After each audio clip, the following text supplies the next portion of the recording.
j'espère que vous allez bien. Donc moi ça va. Je vais vous faire une petite vidéo pour vous parler de mon sauveur, de Jésus-Christ de Nazareth, de l'homme qui a été crucifié sur la croix de Golgotha pour toi et moi.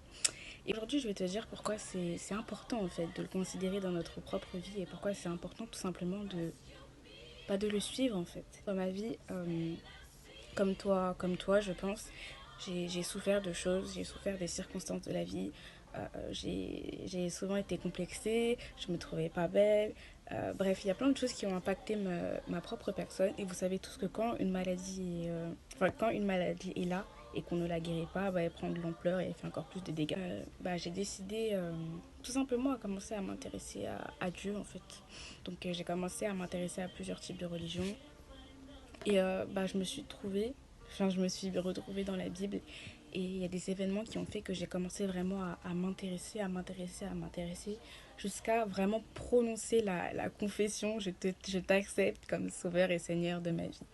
Et c'est à partir de là que dans ma vie, il y a eu un shift et que j'ai commencé réellement à expérimenter la présence de Dieu. Je vous parle des choses qui me touchent parce que c'est vraiment des choses qui me bâtissent. En fait, ça me bâtit, ça fait la personne que je suis.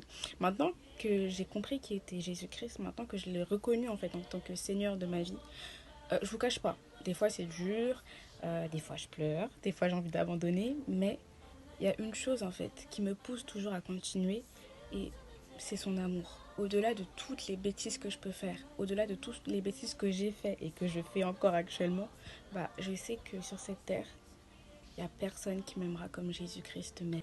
Savoir que peu importe les échecs, peu importe les désillusions, peu importe vos actions, une personne vous aime et son amour ne changera pas, c'est la chose la plus belle en fait.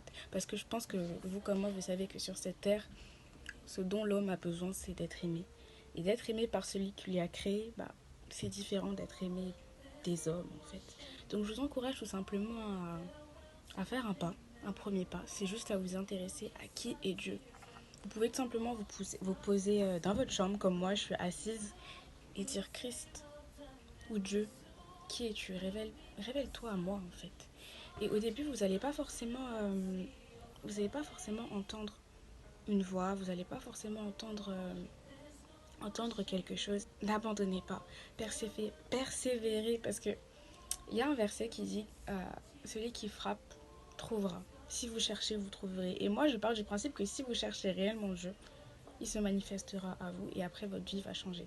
Vous allez comprendre que les choses ne sont pas comme vous le pensiez en fait. Vous allez vous voir différemment, vous allez comprendre votre propre identité et vous allez commencer à slay. Vous allez commencer à agir avec puissance, avec assurance parce que tout simplement vous connaîtrez qui est votre Dieu et vous connaîtrez qui vous êtes. Vous. Donc voilà, c'était tout pour moi. Portez-vous bien, soyez bénis et à la prochaine.